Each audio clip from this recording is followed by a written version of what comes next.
In the heart of a dormant city, I wandered through cobblestone streets, my feet weaving paths that seemed to glow under the blush of twilight. The sky wore a cloak of amethyst, where stars shimmered like whispered secrets.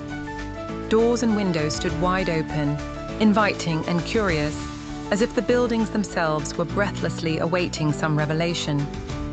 As I drifted past the bustling market square, I saw vendors clad in garments spun from colors that I had never seen in waking life, roiling purples, vivid oranges, and a spectrum of greens that the earth surely never knew.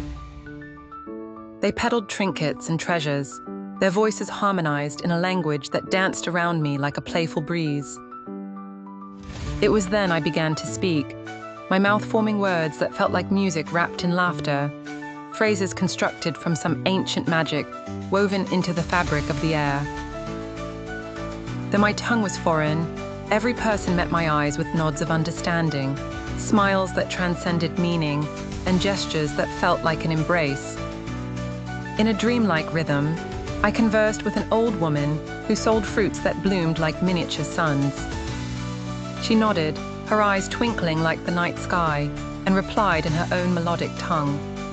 Strangely, I understood the essence of her soundless words. They spoke of dreams and journeys, of understanding beyond what words could frame. The market square pulsed with life.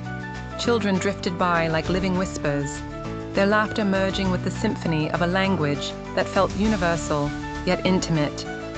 The scent of freshly baked bread mingled with the air, warm and inviting, as if the aroma held stories that nourished the soul. I conversed without boundaries, as though my voice was a bridge into the hearts of those I met.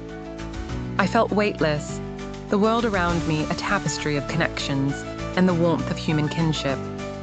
As twilight embraced the city entirely, a figure approached, a shadow caught in the dying light. He handed me a small vial, filled with a swirling liquid the color of moonlight. His words, unuttered yet understood, came as a gentle smile. This gift held the secret to the language that transcended borders and time.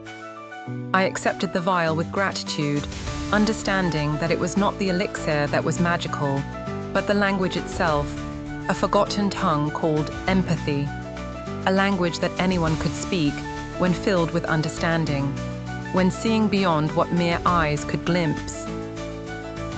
As dawn whispered its promise, I awoke in my own bed, the city fading like morning fog. The night's understanding lingered, an echo in my soul.